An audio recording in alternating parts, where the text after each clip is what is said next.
አይቻል አቅም እንደዚህ ጋር ቲክታክ ላይ ነበሩ ከ2022 ጀምሮ ነበሩ ቲክቶክ ላይ 2023 2024 2025 ድረስ ከነሱ ጋር እየተጨቃጨቀን እኔ 2026 ያቆምኩት ምን አገባኝ ብዬ ነው። ገብቷል ይብራ እኔ ምን አገባኝ ልጄ ሄግ ሴቭ ያለበት ሀገር ነው ያለሁት ልጆቼ መኔም ቤተሰቦቼ ማለት ነው። እና አሁን ራሱ ወቅታዊ ሁኔታ ላይ አንተን ጨምሮ ሌሎችም ኦርቶዶክስ ክርስቲያኖችም ሲቃወሙ አይቻለሁ፣ ሙስሊሞችም ሲቃወሙ አይቻለሁ። ተማሪዎቻችሁ ፕሮፋይሎቻቸውን ስላደረጉና አይዲዮሎጂያቸውን እየተከተሉ ጆርናቸውን እየተቀበሉባችሁ ስለመጡ ነው ትኩረት የሰጣችሁት። በነገራችሁ ላይ ፌሚኒዝም ልክ እንደ ታይም ቦምብ ነው። የሆነ ሰዓት ላይ ይፈነዳል። ሲፈነዳ አጠገቡ ያሉ ሰዎችን እንዳለ ነው የሚወስድብህ፣ ብቻ ነው የምትቀረው። ስለዚህ ያኔ ሙስሊም ክርስቲያን ምናምን የሚባል ነገር የለም። እንደ ዜጋ ሂዩማኒቲን ነው የሚያናጋው፣ ማህበረሰብ ነው የሚያበላ፣ ሀገር ነው የሚያበላሸው፣ ጎረቤት አይኖራችሁም። ስለዚህ ኢትዮጵያ ውስጥ ያሉ ፌሚኒስቶች ወንድ ጠል ናቸው። እኔ ነኝ ወንድ ጠል ብዬ በነገር ላይ ስም ያወጣሁላችሁ 2023 ላይ በቃ እናንተ ወንድ ጠል ናችሁ። ጆርናችሁ ወንድን የሚጠላ ነው። ይህንን ሙቭመንት የሚያራመዱትን ሰዎች ብታያቸው በተለይ ቤተልሔም የምትባሏ ሴት ባሏን ብታየው 3 ቦታ ቁጥጥር ተሰርቶ ማራገቢያ ይዞ ምናምን ሃኒ ናይ ነጭ ሽንኩርት ለቀቀብኝ ምናምን የሚል ሰው ነው። የጆርዲ እንዴት ያደረገቻቸውን ወንዶች አይታችኋቸው እንዳለ ሹሩባ የሚሰሩ ናቸው። ወንዶቹ ሲሄዱባት ደግሞ ቤት ኪራይ ከፍሎ ሴቶቹ ጋር ነው የምትሄደው። እነሱንም ካጣች ደግሞ በጅቡቲ በኩል ዲልዶ ያስገባሉ። እንደዚህ ናቸው። ዙፊሊያ እስከመሆን ድረስ ምንም አይነት ሊሚት የሌላቸው ሰዎች ናቸው። ከነዚህ ሰዎች ጋር ምን አይነት ኮሚኒኬት ማድረግ የምፈልጉት ነው የኔ ጥያቄ። ስለዚህ ፍቅረኛሽ ብሎክ ያደረገሽ፣ ገንዘብሽን የበላብሽ ወንድ፣ አግብቶ የፈታሽ ወንድ፣ የማገጠብሽ ወንድ ፌሚኒዝም እንድትሆኝ ምክንያት አይሆንሽ። አብዛኞቹ ኢትዮጵያዊ ሴቶች ፌሚኒስት ለመሆን ሪዝናችሁ ምንድን ነው ብትላቸው አኩርፈው ነው። ተጠቅታ ተደፍራ የሞተች ሴትና ፍቅረኛቸው ያደረገባት ሴት ሁለቱም ፌሚኒስት ናቸው። የሆነ ጊዜ አምኜው ከድቶኛል አይ ወንድ ምናምን ብለው ነው ሄደው ፌሚኒስት የሚሆኑት ማለት ነው። እና የፌሚኒዝም የመጨረሻ ሮሉ የጾታ የበላይነት ነው። እና ሙቭመንታቸውን የሚያራምዱት ፕሬዚዳንቶቻቸው ለጾታ የበላይነት እናምጻለን እናሳምጻለን ነው የሚሉት። በነገራችሁ ላይ ለመብት እኩልነት አይደለም፣ ለጾታ የበላይነት ነው። ስለዚህ ኢትዮጵያ ውስጥ ለሚደፈሩ ሴቶች፣ መብታቸው ላልተከበረላቸው ሴቶች ይሄ የዜግነት ግዴታ ነው። ከዚህ ተናግሬያለሁ። ኢትዮጵያ የወንድ ሀገር ነው። ማኔጅ የሚያደርጉት ወንዶች ናቸው። ፖሊስ ጣቢያ ብትሄድ ወንድ ነው። ሐኪም ቤት ብትሄድ ወንድ ነው። ኢንጂነሪንግ ላይ ብትሄድ ወንድ ነው። ሰርቪስ ማግኘት ብትፈልግ ወንድ ነው። ስለዚህ ከነዚህ ሁሉ ወንዶች ጋር ተጣሉ። ወንድ ደፋሪ ነው፣ ወንድ ኃይለኛ፣ ወንድ ገዳይ ነው፣ ወንድ አጥቂ ነው፣ ወንድ ጉልበተኛ ነው የሚል ሙቭመንት ነው የሚያራምዱት። ከዛ መልሰው ደግሞ ሴት አበባ ናት፣ ተንከባከቧት፣ ውደዷት፣ ፍቅር ስጧት፣ አግቧት፣ መኪና ቤት ግዙ፣ ሽቶ ይዛልሽ። ከዛ መልሰው ካልተመቸሽ ፍቺው፣ ታዩ፣ ሂጂ። ወዴት ነው የምትሄደው? ከዚህ በፊት ጠይቂያት ነበረ ጆርዲ የምትባሉ አሁን እናንተ ሴቶች ፕሮፋይል አድርጋችኋት የምትዞሯት ሴት ጠይቂያት ነበረ። አንድ ሴት ባልሽን ፍቺው ስታያት የት ነው የምትቀመጠው? ወጣ አንድ ሴት ባሏን ፈታ ወጣ አንቺ ጋር ነው የምትመጣው? ማረፊያ ቦታ አለ ወይ? የትምህርት እድል፣ የስራ እድል አለ ወይ? ሕክምና ሲያገኛሉ? የላቸውም። ስለዚህ እነሱ የተደፈሩ ሴቶችን ይቆጥራሉ። በዛ የሚያገኙት ገንዘብ አላቸው። ከዛ በዛ ስፖንሰር ይፈልጋሉ። ገባ አይደለ? ቢዝነስ ነው ያደረጉት ማለት ነው። እና ቢዝነሳቸው በጣም ረጅም ስለሆነ እዚህ ጋር ማስታወቂያ መስራት ስለማልፈልግ ነው። ግን ደግሞ እያደረጉ ያሉት እነሱን ሴቶች የሚከተሏቸው ኢትዮጵያዊ ሴቶች ሃይማኖታቸው እስልምና ይሁን ክርስትና ያኮረፉ ሴቶች ናቸው። ስለዚህ የእናንተ ኩርፊያ፣ የእናንተ የቤተሰብ ችግር፣ የእናንተ የፍቅር ችግር ከፌሚኒዝም ጋር አብሮ የሚሄድ አይደለም። ፌሚኒስት ሆንሽ ማለት በቃ ደንበኛ ጎረምሳ ሆንሽ ማለት ነው። ምንም የሚቀርሽ ነገር የለም። በቃ መንፈሳችሁ እንዳለ የጎረምሳ መንፈስ ነው የሚሆነው። ከዛ እኩል እየተጋፋችሁ ምናምን ነው የምትገቡት። ሴት ሆነሽ ፌሚኒስት መሆናችሁም ሲጀመር ሴት ሆነሽ ፌሚኒስት መሆናችሁም ሌላ የአብርሃም ሪሊጅን ተከታይ ሆናችሁ ፌሚኒስት መሆን አትችሉም። የማታውቋቸው ነገሮች ነው። የፌሚኒዝም ኤንድ ጎሉ በጣም አስፈሪ ነው። የተነሳበትን ዓላማ የሳተ ነው ፌሚኒዝም። ስለዚህ ለምትጠቃ ሴት፣ ለምትደፈር ሴት የሴትን መብት ለማስከበር ሃይማኖት ተቋማቶችም ይሰራሉ፣ እንደ ዜጋ ዜጎች ይሰራሉ። የተማረ የሰው ኃይል ደግሞ የትኛውም የሴት ልጅ መብት እንዲገፋ እንድትደፈር አይፈቅድም። የተማረ የሰው ኃይል፣ ጤናማ ሰው ኃይል ይህን አይፈቅድም። ስለዚህ ለዚህ የጾታ ምድብ አያስፈልገውም። ወንድ ነው ይሄን የሚያደርግልን፣ ሴት ናት ይሄን የምታደርገው አይደለም። ጥያቄያችሁ ጤናማ ከሆነ አክሴፕት ያደርጋሉ ወንዶች።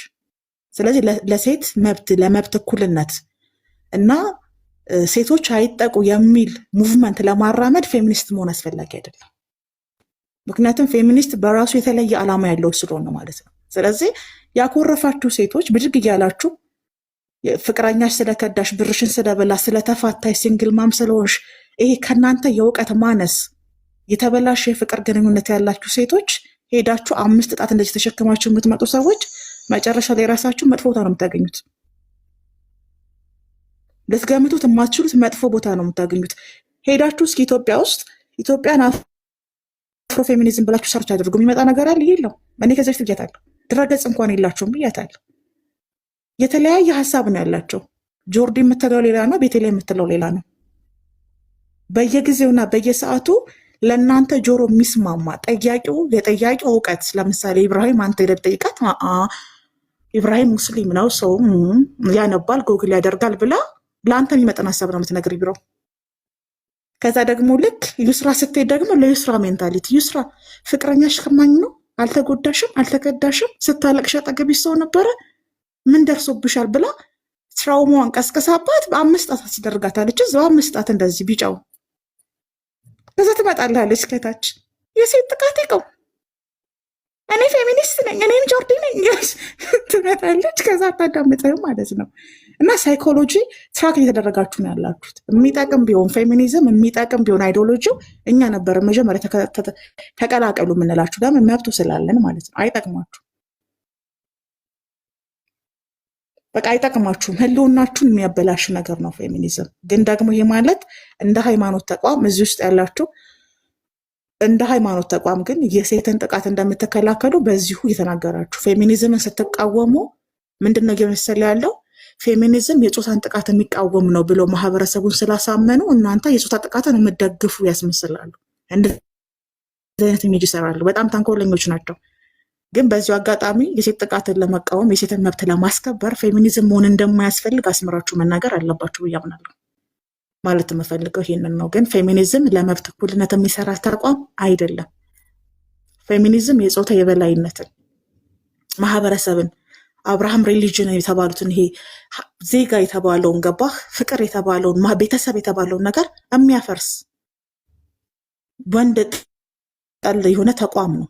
በተቋም ደረጃ ያ ነው። አይዲዮሎጂያቸው በጣም ጤናማ አይደለም። በየጊዜው በየሰዓቱና እንደ ሁኔታው ጥቅምን ያማከለ ሀሳብን ነው የሚያመጡልህ። ሄደ ሰርች የምታደርገው የምታነበው ነገር ይህን የሚሉት የለም። ማለት ኢትዮጵያውያን ያማከለ እንደዚህ ሃይማኖታዊ ህዝቦች ናቸው ያሉት። አብዛኛው ሰው የትምህርት እድሉን ብዙ ያላገኘ ነው። ኦፍኮርስ በሃይማኖት የተለያየና በቋንቋ የተለያየና ነው።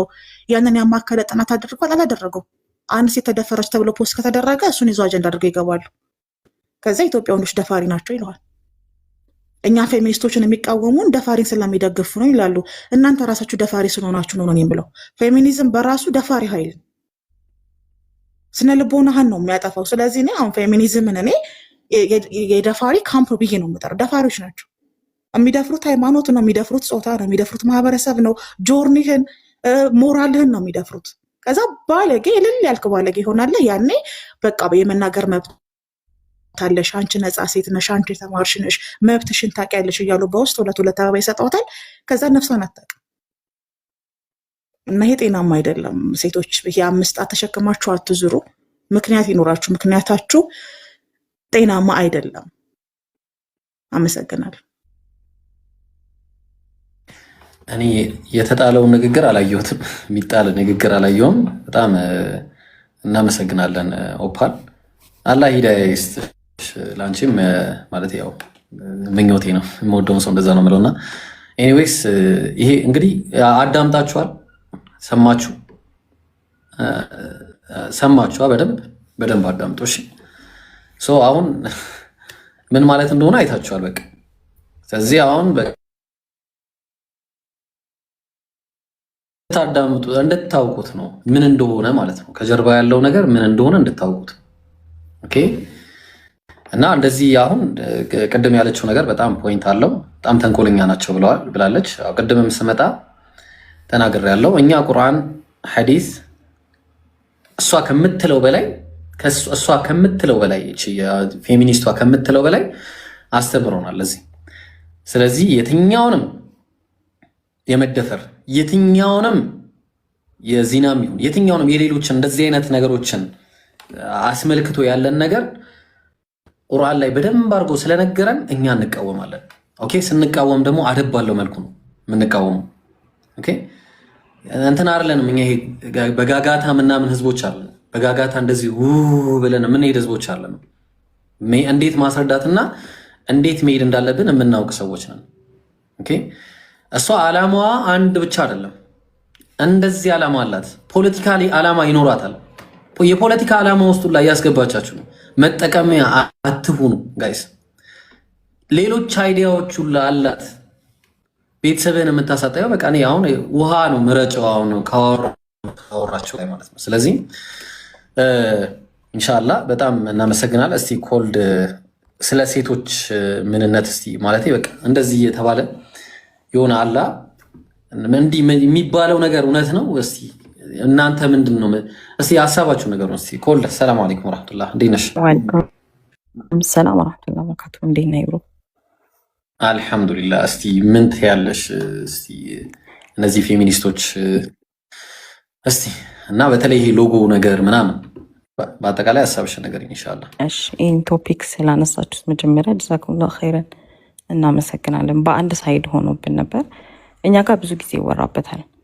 ፌሚኒዝም ከአመት በፊት እያወራ ነበር በዚህ ጉዳይ።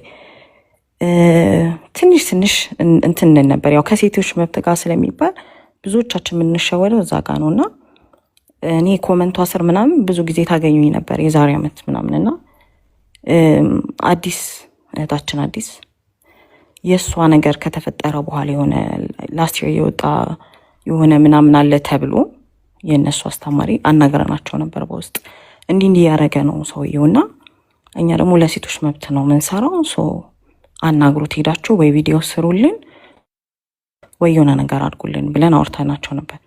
በቃ ከዛ በኋላ ነው መንቃት የጀመረው። እኛም ግሩፕ ላይ ስንጽፍ ቴክስት አይመልሱም። ላይቭ ላይ ነበርን። ከዛ አዲስም መጣች ምናምንና አልን በቃ እናንተ ለሴት አይደለም የምትሰሩት አልናቸው። እንደዛ ብለን እያወራን እያለ ላይቭ ላይ መጡና ነው ማናት እናናገርኛ አልሰማንም ምናምን አሉን። ከዛ በፊት በጣም 2-3 ግሩፕ ላይ ኮንታክት አድርገናቸው ነበር። አንድ እህታችን አለች እንዲህ የተደረገች ምናምን እና ብዙ ጊዜ ለሚዲያ ከቨሬጅ የሚመች ነገር ነው አውጥተው የሚሰሩት። ይህንን በቃ የሆነ እንትን ማይንድ እንትን ማለት የሚችል ነገር እሱን እያወጡ ነው የሚሰሩት። ብዙ ጊዜ ብዙ ሴቶች ተሸውደናል። አንደኛው እኔ ነበርኩ ላስት ይር ማለት ነው።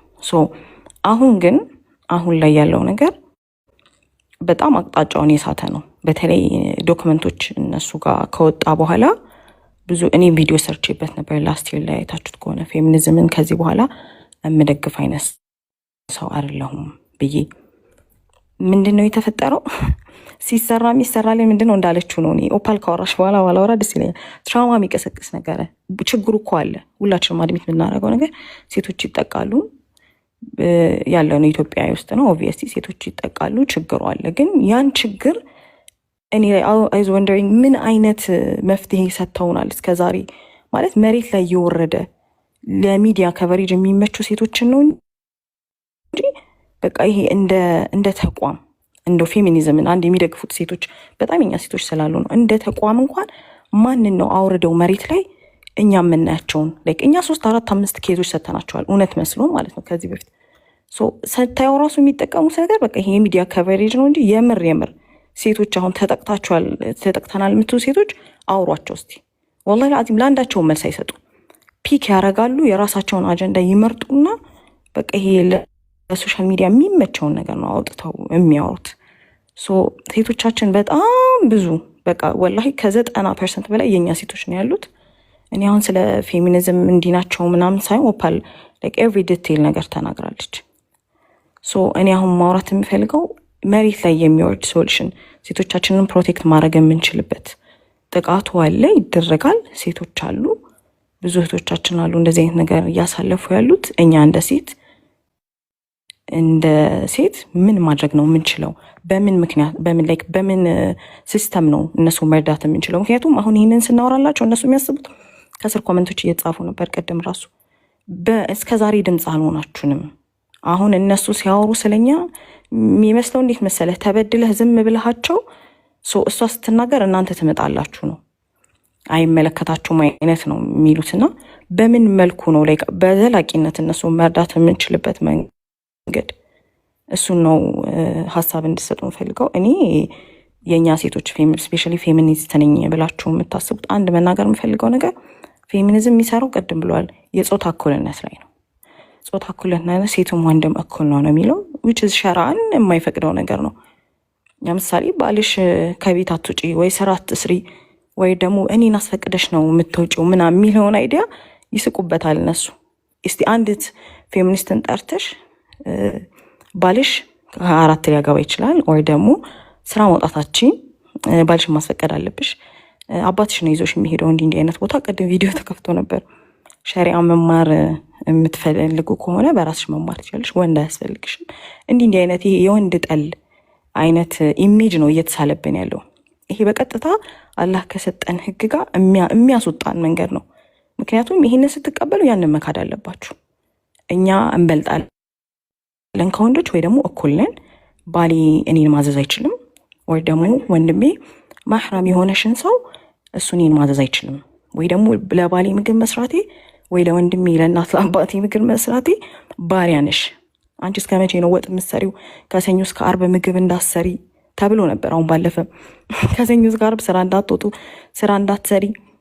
የተጠቃ ሰው ካለ ሰፖርት አድርጎ በዚህ መንገድ በሉን። ብር በማዋጣት ይሆናል፣ ያችን ሰው በመርዳት ሄዶ ባልየውን በማናገር የሆነ መምጣት የሚችል መፍትሄ ማውራት እንችላለን። ግን ይሄ ሸሪያችንን ጥያቄ ውስጥ የሚያስገባ በተለይ ይሄ ፌሚኒዝም ፌዞቹ አራተኛውና አምስተኛው ፌዝ ቅድም እንደተባለው ይሄ ሊዋጥን ነው የሚደግፈው።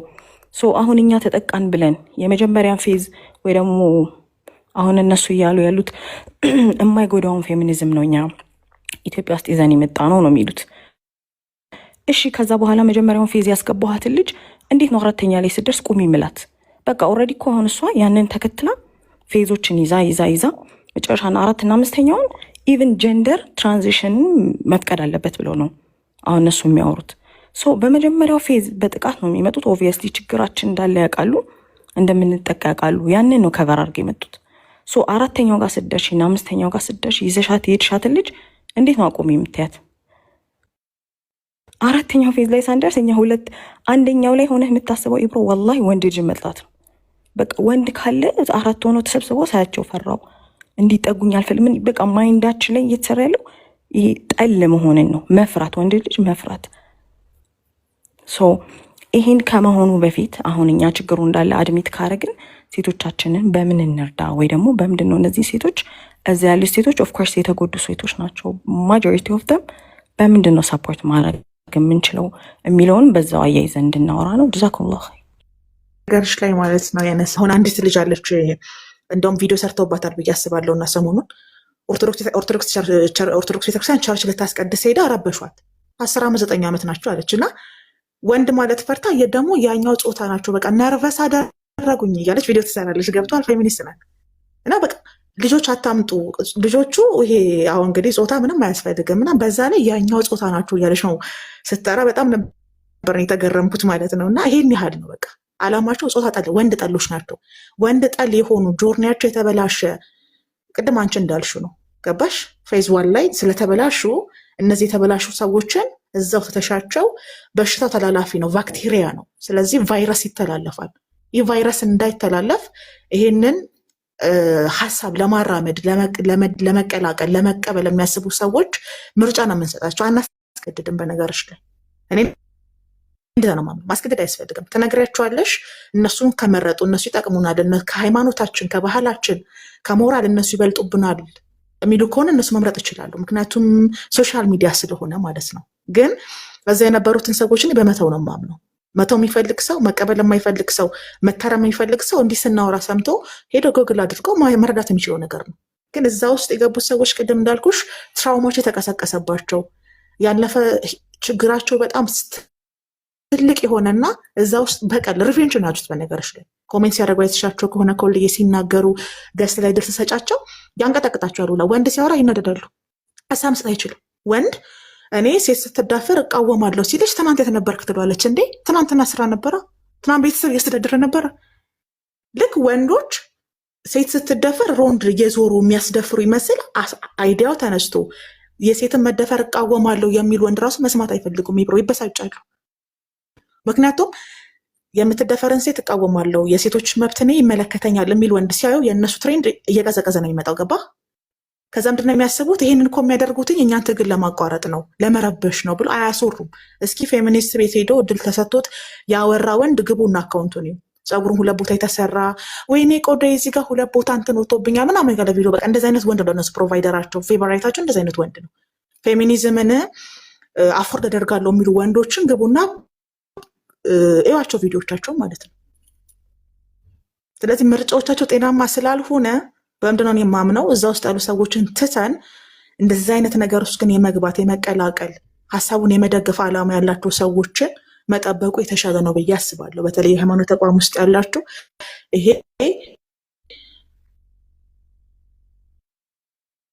ጉዳይ ስለሆነ ሰብሰብ ብላችሁበት እንደዚህ አይነት ሀሳቦች ሲነሱ በየላይቭ ስትሪማችሁ ላይ በቤተሰባችሁ በጓደኝናችሁ ዙሪያ ላይ ማንኛውም ቦታ ላይ ስትገናኙ ቡና እየጠጣችሁ ቢሆን አውሩበት። ይሄ ሊወራበት የሚገባ ሊወገዝ የሚገባ ነው። ምክንያቱም ፌሚኒዝም ለሴት ልጅ መብት አይደለም የሚሰራው።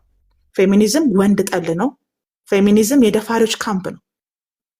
በቃ ፌሚኒዝም ይሄ የአብርሃም ሪሊጅን ተከታዮች ፌሚኒስት መሆን አይችልም የሚል ሁላ ሀሳብ አላቸው። ኢብራሂም አላማችሁ ምንድነው ስትላቸው ሴት ልጅ ነፃ የምናወጣው ከሃይማኖት ስትወጣ ነው። ሃይማኖት ውስጥ ካለች ድረስ ሃይማኖት በራሱ የወንድ ነው፣ ወንዶች የቀረጹት ነው ብለው ያምናሉ። ስለዚህ ሙሴም ሆኑ ነብዩ መሐመድ ለውጥ አያመጡም ለነሱ። እያንዳንዱ በሃይማኖት ተቋም ውስጥ ያለ ወንድ ሴትን የሚገዛው በህገ መንግስቱ አይደለም።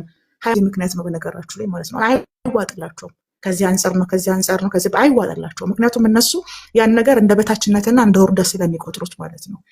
እና እዚያ ያሉትን ትታችሁ 5 ጣት ተሸክመው የሚዞሩትን አምነውበትን ነው ወደነዋል ተስማምተናል የሚሉትን ትተን ግን አዲሱን ትውልድ መጪውን ትውልድ መጠበቅ ያለብን እስቲ ለዚህም ያሉ እየሰሙ ያሉትን ሰዎች መጠበቅ የምንችለው በምርጫ ነው። አሁንም ምክንያቱም እንደ ፌሚኒስቶች አይዲዮሎጂ ኢብሮ እዚህ ራሱ የምናወራው ነገር በቃ ማስፈራራት ነው ለነሱ። ቤታቸውን ከፍተው እያስፈራሩ ይሏል። አሁን ነገር ቤታቸውን ከፍተው እኔ 5 ዓመት ስለማውቃቸው ነው። እና እኛ ምርጫ እየሰጠናችሁ ነው፣ ሊሰመርበት ይገባል። ፌሚኒዝምን ስትመርጡ የጾታ የበላይነትን ነው የምትመርጡት። ፌሚኒዝምን ስትመርጡ ሃይማኖት የላችሁም፣ ሞራል የላችሁም፣ ሰብአዊነት ክብር የሚባል ኢቨን ሴትነትም አይኖራችሁ። ስለዚህ ፌሚኒዝምን ስትመርጡ ወንድ ጠል ጎረምሳ ነው የምትሆኑት። በቃ ትርፋችሁ ይሄ ብቻ ነው። በገንዘብ አያግዟችሁም፣ በሞራል አያግዟችሁም፣ በእውቀት አያግዟችሁም፣ እንዴት መኖር እንዳለባችሁ አያስተምሯችሁም። ስለዚህ እናንተ ራሱ የምትሄዱት ሌላ ደፋሪ ካምፕ ውስጥ ነው ማለት ነው። አይጠቅማችሁም ነው የመጨረሻ ምክሬ ማለት ነው። እና ቴንኪው እናመሰግናለን ኦፓል። በጣም የሚገርም ነው ከወልድም ያነሳችው አንቺም ያነሳችው በጣም የሚገርም ሀሳብ ነው። በላዩ ላይ የሚጨመርበት ነገር ያለም አይደለም። ግን ያው እየነገርናችሁ ያለ ነው። እዚህ ጋር እየገባችሁ እየወጣችሁም ያላችሁ ሰዎች ይህንን ቦታ የምትከታተሉ አላህ ፊት እንዳንጠየቅ ነው ይህንን የምናደርገው። እኔ እንደ ሙስሊም ብቻ አይደለም እንደ ወገን፣ እንደ ሀገር፣ እንደ ወገን፣ እንደ ዜጋ፣ እንደ ጓደኛ፣ እንደ አብሮ መኖር ይሄ ሀሳብን ያመነጨው ሰው ሊጠየቅ ይገባዋል ነው። እኔ አሁን ትልቁ አጀንዳ ዛሬ እናንተ ማናችሁ? መጀመሪያ ፌሚኒስቶች ይህንን 5 ጣት ምናምን ብላችሁ ያመጣችሁ ሰዎች፣ የምትቃወሙ ሰዎች፣ ተቃውሞ ብላችሁ ያመጣችሁ ሰዎች መደፈሩን እኮ እንቃወማለን። እናንተ ግን አታመጡትም። ይሄን አይዲያ ነው። ይህንን አይዲያ እናንተ ማምጣት አትችሉም። መጀመሪያ እናንተ ናችሁ አገር የበከላችሁት ያበላሻችሁት እናንተ ናችሁ። እናንተ እስካላችሁ ድረስ ይሄ ነገር አይጠፋም። ስለዚህ የመጀመሪያ መጥፋት ያለበት የፌሚኒስት አካል እየተባለ በአጠቃላይ ከኛ አካባቢ በአጠቃላይ ካልጠፋ ወጋችን፣ ሃይማኖታችን፣ ሰብአዊነታችን እንደተባለው ይሄ ሁሉ ነገር ነው አብሮ የሚጠፋው። ስለዚህ መጀመሪያ አንቺ ማነሽ ይህን ነገር ስትይ አንቺ who the hell are you? ወንድ ለወንድ የምትፈቅጂ ሴት ለሴት የምትፈቅጂ ሰው ከውሻ ጋር ከድመት ጋር ከላም ጋር እንዲገባ ምናምን የምትፈቅዱ ሰዎች እንዴ ሰው ጾታ መቀየር እንዴ በተፈጥሮ እኮ ሰው የሆነ ሌላ የሆነ በጂን ምክንያት ወይ በሆነ ነገር እኮ እናንተ እኮ አሁን ሊትራሊ አላህ ቁርአን ላይ እኮ ተናግሯል እኮ የአላህን ፍጥረት ይለውጣሉ ብሏል። ሱረቱ ኒሳ ላይ አላህ ሲናገር የአላህን ፍጥረት ይለውጣሉ። ከነዚህ ሰዎች ጋር እንተባበር። እየለወጣችሁ ነው። ጾታ እንዴ ብልት እስከ ማስተከል ድረስ የምትሄዱ አይደላችሁ እንዴ እናንተ? እንዴ ይሄንን ከእናንተ ጋር እንዴት ነው አብረንም ልንሄድ የምንችለው? ጋይስ ይሄን መቼም አንድ ልንሆን አንችልም። መቼም የእናንተን አይዲዮሎጂ ልንከተል አንችልም። እናንተ ባመጣችሁት መንገድ በምንም አይነት ሁኔታ ልንሄድ አንችልም። ስንት ወንድ ሴት ሆኖ ይቀራል። ስንት ሴት ወንድ ሆኖ ይቀራል። ስንት ሴት ሌዝቢያን ሆኖ ይቀራል። ስንት ወንድ ጌይ ሆኖ ይቀራል። ዛሬ ከዛ ውስጥ መውጣት ደግሞ አይችሉም። የማይችሉበት ምክንያት ያ ራሱ ሰርክሉ ከባድ። ከዛ እኔ የማውቃቸው ራሱ ሰዎች አሉ። ከዛ ሰርክል መውጣት ሀቂቃውን በጣም ከባድ አይደለም። ጌይና ሌዝቢያን ሆነ ይቅርና የሆነ ሰርክል አለ። ያ ሰርክል ከዛ ሰርክል ውስጥ መውጣት በራሱ አይቻልም። የምታነቡትንም እኮ መጽሐፎች እናውቃቸዋለን ጋይስ። የሚነበቡ መጽሐፎች ራሱ እናውቃቸዋለን ሀቂቃውን ለመናገር እና ይሄ ከእናንተ ጋር በምንም አይነት ሁኔታ አንድነት ሊኖረን አይችልም። በቃ መጀመሪያ ፌሚኒስት ከሀገራችን ይጥፋ። ይሄ ነው መጀመሪያ፣ ይሄ ነው ኦኬ። እና እንደዚህ በግልጽ ነው ሊነገራችሁ የሚገባው። እሺ ኡስታዝ አቡ አቲካ በትቢያ ያላደጉ ልጆች በጣም መጥፎ ስነ ምግባርና ለሀገርም ለወገንም መጥፎ የሆነን ባህሪ ተላብሰው ያድጋሉ። አንደኛ ቅድም ልክ እንደተናገርኩት ልጆችን ለመንጋ ነው እናትታ ምትወጣ። ግቢ ውስጥ ያለ ሰው ሊሆን ይችላል፣ ተከራይ ሊሆን ይችላል፣ ዘመር ሊሆን ይችላል፣ ግን ለመንጋ ነው ትታ ምትወጣ ያችናት። ስለዚህ የዚህ ነገር መንስኤው መጀመሪያ የመጣበት መንስኤው ምንድን ነው ሲባል ራሱ ፌሚኒዝም ደፋሪ ራሱ ነው፣ አስደፋሪ ራሱ ነው፣ ጉዱን ያመጣው ራሱ ነው መጀመሪያ። ከዛ ዛሬ ላይ ተነሳችና የሴቶች መብት ይነሳ ይከበርልን አለች። የሴቶች መብት ይከበር ሲባል ወላሂ ልዓዚም ወላሂ እንደ እስልምና በጃሂልያም ዘመን በክርስትናም ላይ እንደ እስልምና ሴትን ልጅ ያከበራት ሃይማኖት የለም። በእያንዳንዱ ቦታ ላይ ሚስት ስትሆን የሚስትነት መብት አላት፣ እናት ስትሆን የእናትነት መብት አላት፣ እህት ስትሆን የእህትነት መብት አላት፣ ሐቅ አላት። ልክ እንደዚሁም ደግሞ ወላጅ ስትሆን ደግሞ የወላጅነት ሐቅ አላት። ታዲያ ይሄንን ሐቋን የሰጣት ማን ነው ሲባል እስልምና ነው የሰጣት። ታዲያ ይሄንን እስልምና የሰጣችሁን መብት ሳትጠቀሙ ሙስሊሞች እንዴት ነው ፌሚኒዝም ሆናችሁ ፌሚኒዝምን ልትደግፉ የምትችሉት ነው የመጀመሪያ ጥያቄ። ይሄ የመጀመሪያ ጥያቄ ነው። ሁለተኛ ጥያቄ ልክ እንደ ጥያቄ ደግሞ ሁለተኛ ጥያቄ ደግሞ ስናነሳ ፕሮፋይል በመለጠፍና ዋይ በማለት የህፃናቶችንና የሴቶችን መብት ትቃወማላችሁ ወይ? ፕሮፋይል በመለጠፍ የሴቶች ደፈራ ይቆማል ወይ? አይቆምም። አበደን ነው የማይቆመው። ታዲያ እንዴት ነው የሴት ልጅ ደፈራ የሚቆመው ከተባለ ቅድም ላይ ያነሳው ተረሳለ።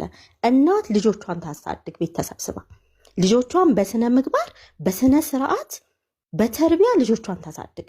ልክ እናት ልጆቿን ስታሳድግ አባት ወጥቶ መስራትና ለልጆቹ ለቤተሰቡ ኃላፊነቱን መወጣት ሲጀምር ያኔ ትውልድ ይስተካከላል። የፌሚኒዝም አስተሳሰብ ምንድን ነው ከተባለ ይሄን ተፈጥሯዊ ህግን መናድ ነው። ቀድሞ ወንድሞቼም አንስተውታል፣ እህቶቼም አንስተውታል። እንደ አዲስ መድገም አልፈልግም። መናድ ነው። የተፈጥሯዊ ህግን መናድ ነው የሚፈልጉት። ስለዚህ ያ የተፈጥሯዊ ህግ መናድ ደግሞ እስከ ጾታ ማስቀየር ድረስ ነው። ጾታ ማስቀየር ችግር የለውም እስከሚል ድረስ ነው ያ የተፈጥሯዊ ህግ የሚናደው። ይሄንን ነው ወይ የምትደግፉት ነው? ስትደግፉ እናንተ ይሄንን ነው ወይ የምትደግፉት? ታዲያ ይሄንን ሳነሳው ሙአይመን ህፃናቶች መደፈራቸው ሴቶች መደፈራቸውን ደግፈሽ ነው ወይ ካልታችሁ ነው የመጀመሪያ ተቃዋሚ ነኝ። ስቃወም ግን ሸሪዓዬ ባስቀመጠልኝ ልክ ነው የምቃወመው። ሸሪዓዬ ባስቀመጠልኝ ልክ እንጂ እዛ ጋር ፌሚኒዝሙ እንዳነሳቸው ሴቶች የተነሳ አጀንዳ ነበረ። ሴቶች ለተወሰነ ለ3 ቀን አለች፣ ለ3 ቀን ከባሎቻችሁ ጋር እንዳተኙ። ኦኬ አትተኝ፣ ነገ ትፈቻለሽ። ከዛ ስትፈች ምንድን ነው የምትሆኚው? ሴተኛ ዳሪ።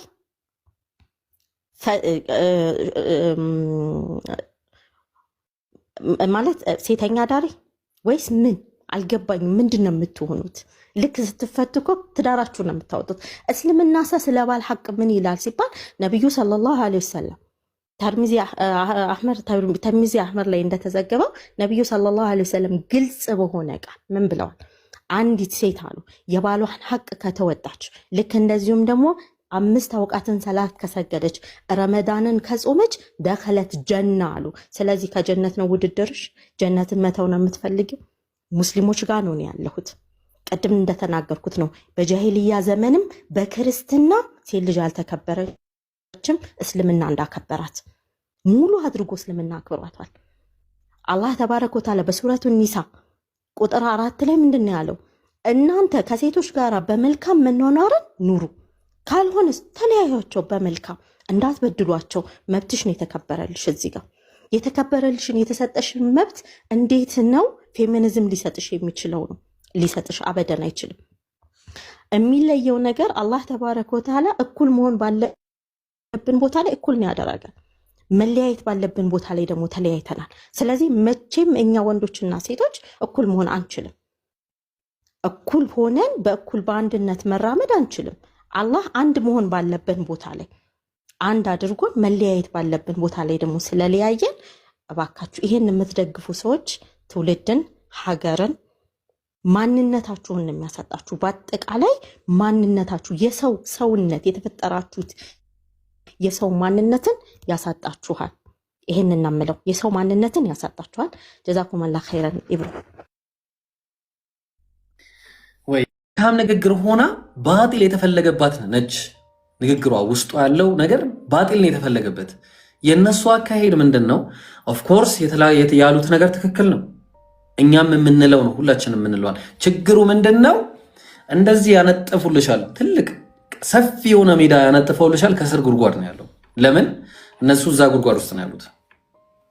ኦኬ፣ እዛ ጉድጓድ ውስጥ ነው ያሉት፣ ገብተዋል ኦልሬዲ። አንቺንም እዛ ጉድጓድ ውስጥ ሊከቱሽ ነው። በምን አይነት ሰበብ? በመልካም ንግግር ማለት ነው። እኛ ሙስሊሞች ግን በዚህ አንታለን። ምክንያቱም አላህ መጀመሪያ ነግሮናል። አላህ ቀደም እንዳለው ቁርአን ላይ ላ ተቁም ፊህ አበዳ፣ ጭራሽ እዛ መስጂድ ላይ እንዳትቆም አላቸው ነብዩን ሰለላሁ ዐለይሂ ወሰለም። መስጂድ ነው፣ መልካም ነገር ነው፣ ይሰገድበታል። እዛ ቦታ ላይ መስገድ ነው፣ ሌላ ነገር የለም። ወላኪን ግን የሰሩት ማናቸው? ሙናፊቆች ናቸው። የሰሩትም ለሌላ አጀንዳ ነው። ገብቶሻል? ስለዚህ አላህ ምን አላቸው? ለመስጂዱን ኡሲሰ ዐለ ተቅዋ ኸይር ነው አላቸው። በቃ ይሄ በተቅዋ ላይ የተሰራው መስጂድ ነው ለአንተ የተገባ መስገድህ ብለዋቸው ቁባ መስጂድ ላይ እንዲሰግዱ አደረጋቸው አላህ ነብዩን ሰለላሁ ዐለይሂ ወሰለም። አላህ ወላኪን እዛ የተባለውን መስጂድ ያ የድራር መስጂድን እንዳትሰግዱበት በማለት አላህ ከዛ መስጂድ አይደለም መስገድ ቀብራቸው ላይ እንዳትቆም ነው ያላቸው። ኦኬ። ስለዚህ እነዚህ ሰዎች ፌሚኒዝም የሚባለው ነገር ስረ መሰረቱን ስናየው ቅድም እንደተባለው ከአሁን ጀምሮ ሲነገር እንደተባለው የመጀመሪያ ችግራቸው የሴት ልጅ ችግር፣ ሴትን ከሴትነት የማውጣት ችግር። ከሴትነት ማለት ነው። ሴት ማለት አላህ በዲን ላይ የነገረን ነቢያችን ሰለላሁ ዐለይሂ ወሰለም ያስተማሩን ያ ሁሉ ነገር ወጋችን ከሀገራችን ጋር የማይሄድ ከስርዓታችን ጋር የማይሄድ ሂጃብ መልበስ አይፈል አሁን አፈናችኋት ነው የሚለው። ሂጃብ ለምን ትለብሳለች? ይሄ ማለት ሊትራሊ ከእስልምና ጋር ነው የሚቃወሙ። አላህ ደግሞ ምን ይላል? ጭራሽ ጀላቢባቸውን ዩድኒነ ጀላቢቢሂነ እያለ ጅልባባቸውን ልቀቁ እያለ የተናገረለት ነገር ነው። ይሄ ነገር ክልክል ነው ሲሉ ኩፍር ነው። ኦኬ። በሌላ ቦታ ብትመጪ ሴት ልጅ ባሏን አለመታዘዟ፣ ሌሎች በጣም የሚያስጠሉ ነገሮች አሉ። ጭራሽ ባሏን በመኝታ ተከልክለው በመኝታ መከልከል ኢላ በጉዳዮች በአንዳንድ የሆነ ህመም ላይ ሊሆን ይችላል፣ በሌላ ነገሮች ሊሆን ይችላል እንጂ በሌሎች ጉዳይ ከሆነ በጣም ወንጀል ነው። ወንድየውም ሴትየዋም ማለት ነው። ስለዚህ ይሄንን ተስማምተውና የሞቀ ትዳርን ቤትን እንዲበተን የሚያደርጉ ከዛ በኋላ ወደ ሌዝቢያንነትና ወደ ጌይነት ሰዎችን የሚመሩ የሆኑ አጥፊ ትውልድ አጥፊ የሆኑ ህዝቦች ናቸው። እነዚህ ትውልዶች ደግሞ አላህ ያኔ በሉጥ ህዝቦች ዘመን ላይ ያደረጋቸው ምንድን ነው? እሳትን ያዘነበባቸው። ከነዚህ ሰዎች ጋር አብረን ልንሰራ አንችልም ነው በቃ። እሷ ባወጣችው መንገድ መጀመሪያ she's got a problem, she's got a real and serious dangerous problem ያለባት with who? በጣም What is the ከባድ problem?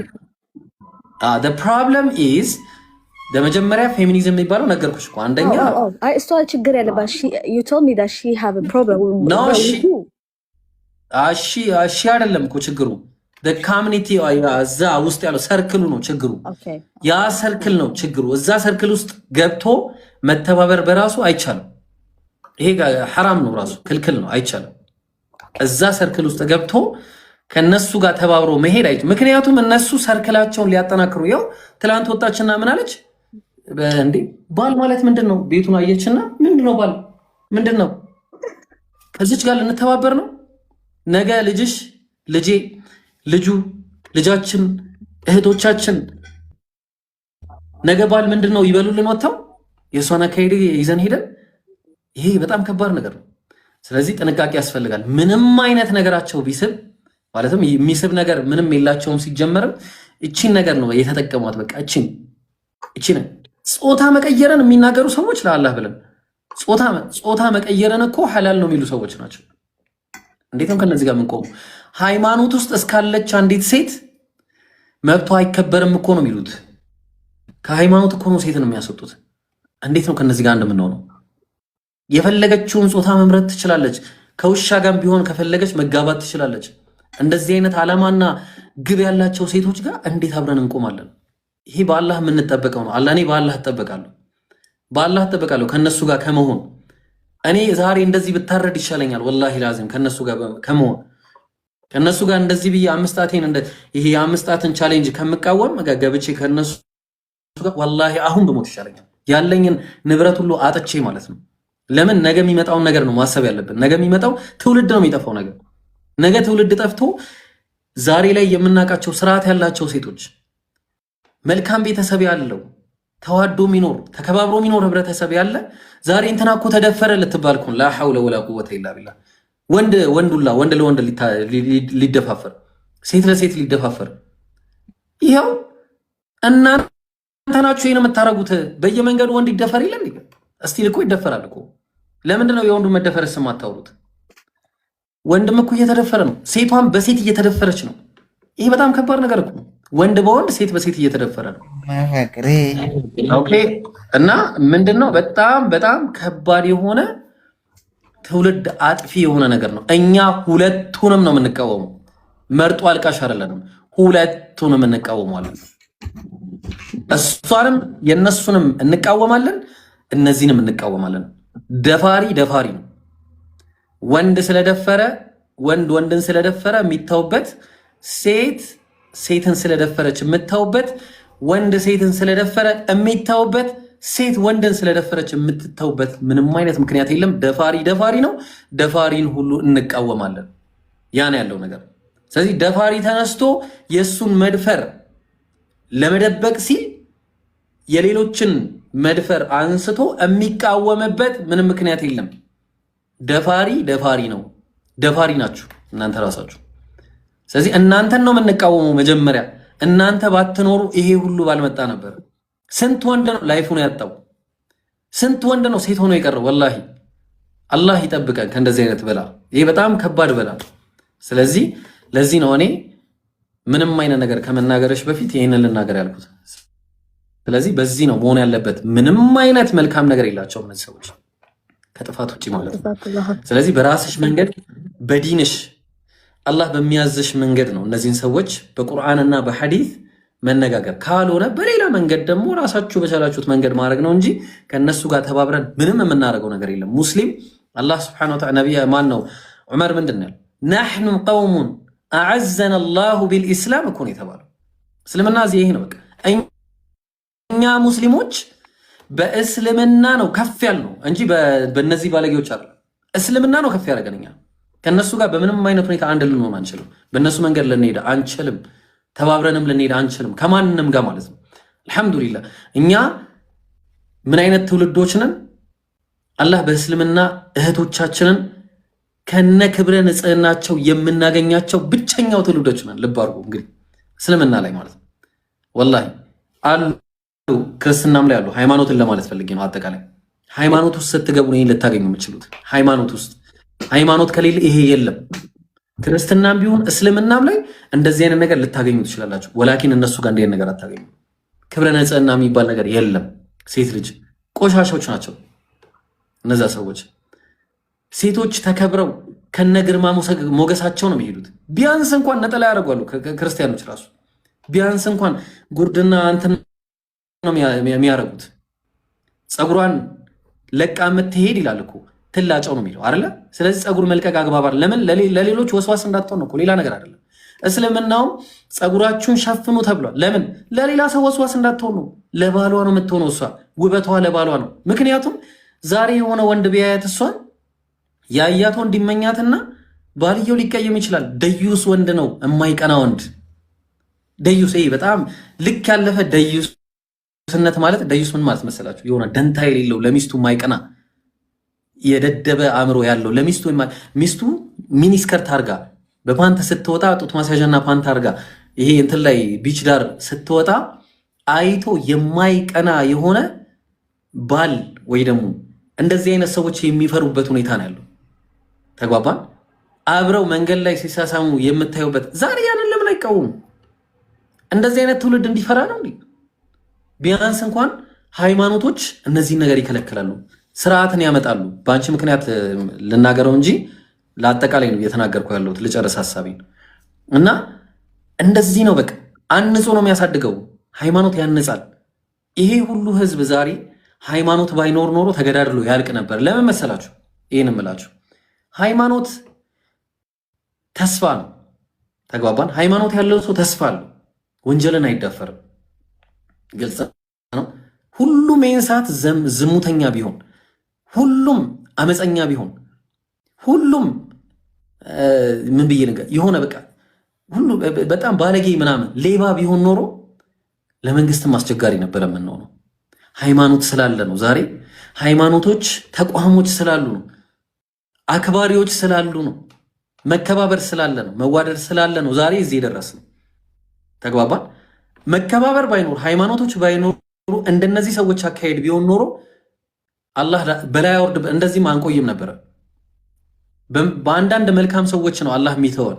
በእርግጠኝነት በነዛ መልካም ሰዎች ነው ለነሱ ብሎ ነው አላህ የሚተወን እንጂ ልክ እንደ ሉጥ ህዝቦች እንደዚህ ገልብጦ እንትኑን እንዲገልብጦ ያጠፋን ነበረ። አላህ ያጠፋን ነበር። ሀይቃ ግን መልካም ሰዎች አሉ። በሃይማኖት ውስጥ ስርዓት ያላቸው ሰዎች አሉ። ወላ ሀታ እኮ አላህ ስለ ክርስቲያኖች ሲናገር ስለ ባህታውያን ማለት ነው እነዚህ እንትን ውስጥ ገዳም ውስጥ ስላሉ ሰዎች እኮ አላህ በቁርአን ላይ ሲናገር እኮ ስለ መልካምነታቸው ይናገራል። ኩራት የለባቸውም ብሎ ይናገራል። ግን እንትናቸውን ይሄ የተባለውን ነገር ይሄ አላህ ባላቸው መንገድ አልሄዱም እንጂ አለ በቃ ኩራት የለባቸውም ውስጣቸው ብሎ ተናግሯል። ኩራት አለመኖር ደግሞ ከሰዎች ጋር ተናንሶ መኖር ደግሞ ለሀገር ሰላም ጥሩ ነው። ሀገር ሰላም ካልሆነች ችግር ነው። ሀይቃውን ለመናገር እንጂ አሁን እንደነዚህ ሰዎች አካሄድ ቢሆን ኖሮ እኮ ሁሉም ጌይ የሆነና እኮ በየመንገዱ እንትና ተደፈረ። በወንድ ደግሞ በጣም ነው የሚያስጠላው። ሀቂቃውን ለመናገር በሴት አያስጠላም እያልኩ አይደለም። ያው ታውቃላችሁ ምን ያስጠላል ለማለት እንደምፈልግ። በጣም ነው የሚያስጠላው፣ ይዘገነናል ሁላ። አላህ ይጠብቀን።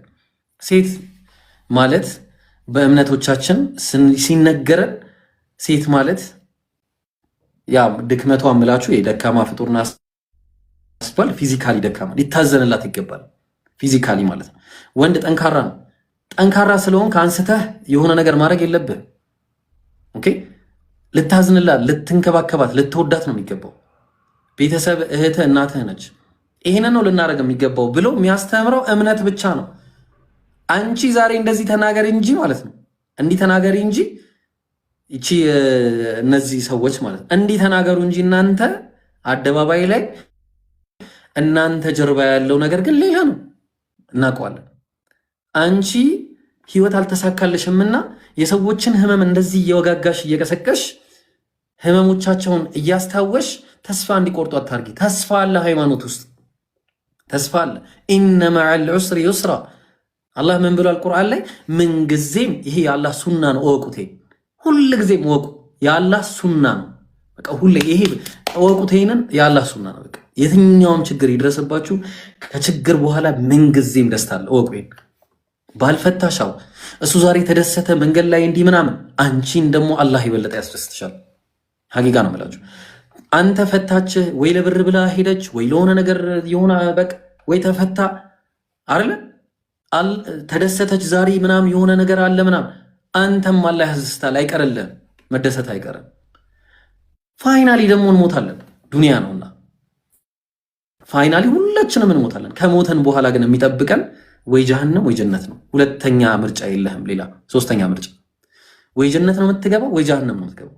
ስለዚህ ለዛ ህይወታችን ደግሞ ሌላ ተስፋ አለን። እኛ አላህ ጀነት ያስገባናል ብለን ተስፋ አለን። በባልና ሚስት ሐታ እኮ ማለት ነው ባል ሚስቱን አንዴ ካጎረሰ አጅር አለው፣ ሚስት ባሏን ካጎረሰች አጅር አለው። ወላ ሐታ አብረው ተኝተው ግንኙነት በሚያደርጉበት ነገር እኮ አላህ አጅርን እኮ አስቀምጧል። ለምንድን ነው? አላህ እኮ በመሃላችን መወደተን ወረሕማ እንዲኖር እኮ ነው። መዋደድንና ምን እንዲኖር ነው? መተዛዘን በመሃላችን እንዲኖር ይህንን ያደረገበት አላህ እንጂ ዛሬ እናንተ እንዲህ መታችሁ የምትቀልዱበት ሃይማኖት ጥቅም የለውም ብላችሁ የምታወሩለት አይደለም። ሃይማኖት አይደለም ያስወጣሽ ነገር ምን እንደሆነ እናውቃለን። ቁጭት ነው። ቁጭት እንደዚህ አይደለም። በቃ ቁጭት ዛሬ የሆነ ጌም ተጫወተ፣ በቃ የሆነ ነገር ሆነ፣ ጌሙ አለቀ፣ በቃ the game is over። በቃ ያ ጌም ኦቨር ሲሆን ከዛ ሌላ ጌም ደግሞ አለ። ሌላ ጌም አያልቅም። ዱንያ ላይ እስካለ ድረስ አንተ እንደዚህ አትሆን እንጂ አይንን አጨፍን እንጂ ማለት ነው። ብዙ ጌሞች አሉ፣ በጣም ብዙ ጌሞች አሉ። ወንድ ብሄድ ወንድ ይመጣል፣ ሴት ብትሄድ ሴት ትመጣለች። ኦኬ አንድ ሰው ስለሄደ ህይወት በቃ ማለት አይደለም፣ የተሻለ ነገር ይሰጣል አላህ። ኦኬ ስለዚህ እንደዛ ነው መሆን ያለበት ነው። እኛ እያለን ያለነው ይሄንን ነው። እናንተ እዚህ ቁጭ ብላችሁ ግን የእህቶቻችን የእናቶቻችን የልጆቻችንን ሀያት ለማበላሸት ይሄንን ቻሌንጅ ያመጣችሁ ሰዎች እኛ ሙስሊሞች ወላሂ አንፋታችሁ። እግር በእግር ተከታትለን የእናንተን መጥፋት ነው መጀመሪያ የምንናገረው፣ እግር በእግር ማለት ነው። አመል ወይ ሚውት አድርጊኝ ኢንሻአላህ ስጨርስ ትቀጥያለሽ። እና እግር በእግር ተከታትለን የእናንተን ችግር ነው የምንናገረው፣ የእናንተንም የነሱ። ደፋሪ ነው። የሚለያይ መደፋፈር የለም። ሁሉም ደፋሪ አንድ ነው። ስለዚህ ይህንን ለመናገር ነው። አመል ፌሚኒስቶች አሉ እና የሴት ብቻ አይደለም ፌሚኒዝም። በነገራችን ላይ የሚባለው ነገር በጣም የሚያስጠላ የቆሸሸ የሆነ አስተሳሰብ ያለው የሰውን አእምሮ የሚበክል አሁን ለደረሰው ነገር አሁን እየደረሰ ላለው ሴት ለመደፈሯ ሴቶች በየመንገዱ ብዙ ነገር ችግር እንዲደርስባቸው ወንዶችም ህይወታቸው እንዲመሰቃቀልና ትልቅ የሆነ ችግር ኤክስፒሪየንስ እንዲያደርጉ ያደረጓቸው ትልቁ የሆነ በቃ ትልቁን ድርሻ የሚወስዱት እነዚህ ፌሚኒስቶች ናቸው። ልንገራቸው፣ እነዚህ ፌሚኒስቶች ናቸው ትልቁን ነገር እየወሰዱ ያሉት። አሁን በመጀመሪያ ደረጃ አንድ መንቃት ያለባችሁ ነገር እየተኬደ ያለው ምን አይነት አካሄድ እንደሆነ ልንገራቸው። እየተኬደ ያለው አካሄድ የሆነ በጣም ሳር ነው፣ መሬቱ ሳር ነው። ኦኬ ሳር ነው መሬቱ እንዲህ ስታዩት ማለት ነው። ከስር ግን ጉድጓድ አለው። ከስር ትልቅ ጉድጓድ ነው ያለው። ይሄ ስታዩት እንደዚህ በጣም ሳር ነው አይደለ? መሬቱ በጣም ትልቅ ጉድጓድ አለው እና እዛ ጉድጓድ ውስጥ እነዚህ ሴቶች አሉ፣ እነዚህ ወንዶች አሉ። አሁን እነሱ ወደዛ ነው የሚጠሯቸው። ምክንያቱም ኦልሬዲ ወድቀዋል፣ ላይወጡ ነው የገቡት እዛ ውስጥ። አንዴ ላይወጡ ገብተዋል እዛ ውስጥ ኦልሬዲ ማለት ነው። ስለዚህ እዛ ላይወጡ የገቡበት ጉድጓድ ውስጥ እኔ ከሞትኩኝ ሰርዶ አይብቀል እንዳለው የሀገሬ ሰው እዛ ውስጥ እንድንወድቅ ሁላችንም ዛሬ ይህንን አጋጣሚ ያገኙ። ተነሳች። አሁን ምን እያለች ነው? ባል ምንድን ነው ትላለች። መች አየሽው? መጀመሪያ ባል ምንድን ነው የታየሽውና ነው ባል ምንድን ነው የምትይው? ኦኬ ባል ምንድን ነው የምትይው? የታይተሽው ነው ጥያቄው።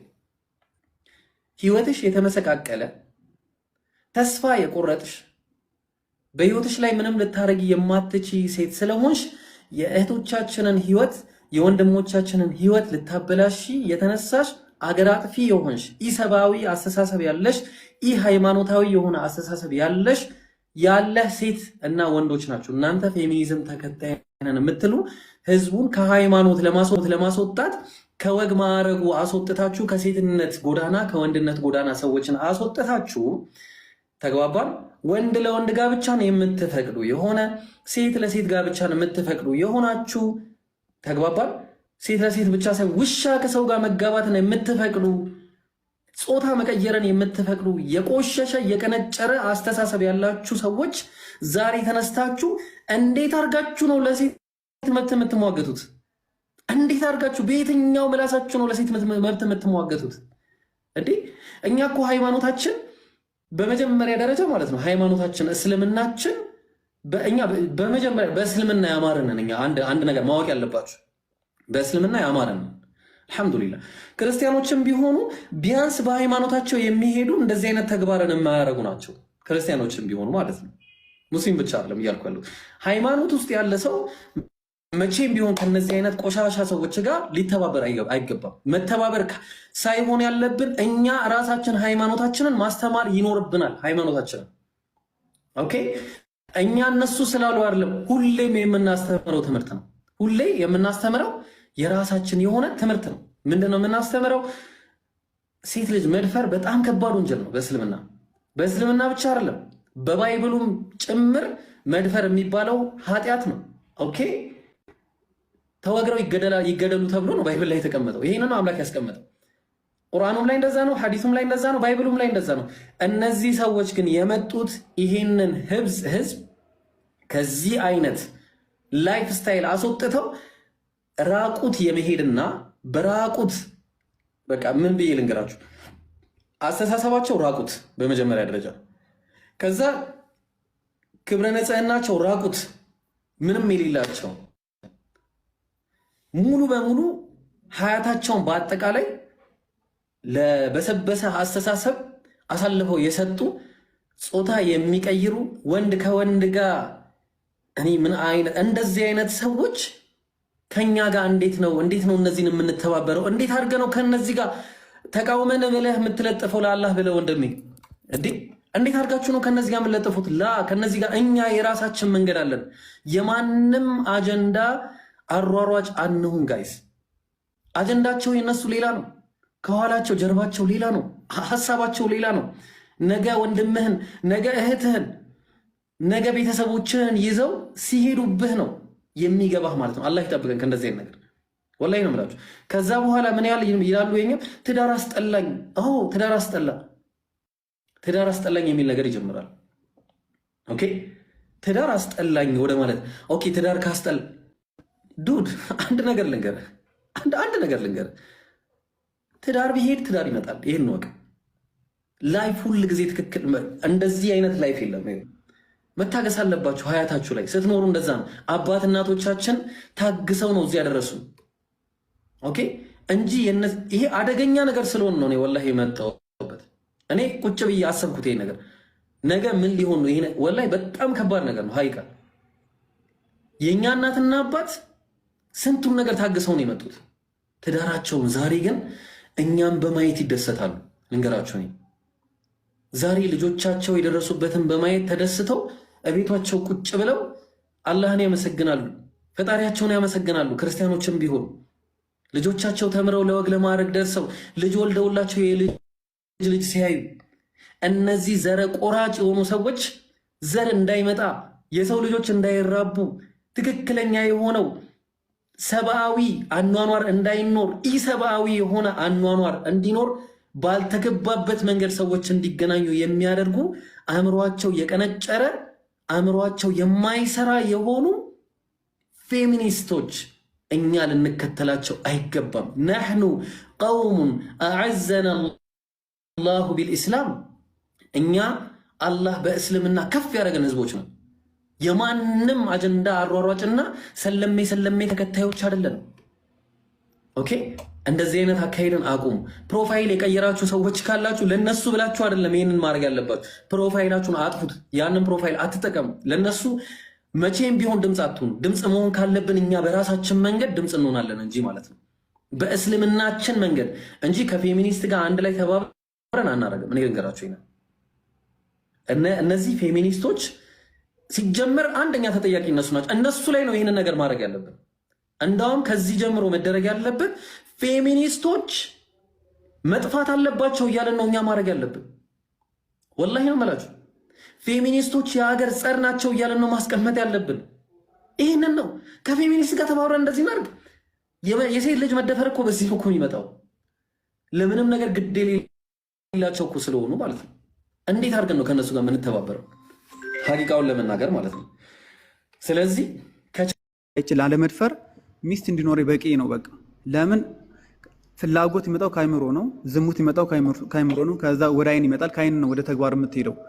ይህ ሰውዬ የደፈራት ምናልባት በሰዓቱ ፍትህን ለማስፈን እግዚአብሔር የተደፈረች ሴት ለምሳሌ ትወገዳለች፣ ወይም ደግሞ በማህበረሰቡ ዘንድ ልትጠላ ትችላለች። ያን እንዳትጠላ እንዳትገለል የደፈራት ሰው አግብቷት እንዲኖራት ለምን ከተደፈረች በኋላ ምንም ነገር ደፋሪው ቅጣቱ ማለት ነው። ቅጣቱ ለደፋሪው ቅጣቱ የደፈራትን ሴት ሚስት አድርጎ መኖር ነው። ይህ እኮ ቅጣት እኮ አይደለም እኮ እንደ ቅጣት ታይቶበት ነው ሚስት አድርጎ የሚኖረው ወይስ ምንድነው ፍርዱ? እዚህ ጋር ስለደፈረ ምንድነው ቅጣቱ? ይችን ሴትዮ ለዚህ ሴትዮ ለምሳሌ ፍትህ እንኳን ይሰጣት ቢባል ምን አይነት ፍርድ ነው የሚፈረድላት? ለሷ ሚስት መሆኑ ለሱ ሚስት መሆኑ ለደፋሪዋ ሚስት ሆና መቆየቷ ነው ለሷ ፍትሃዊነት?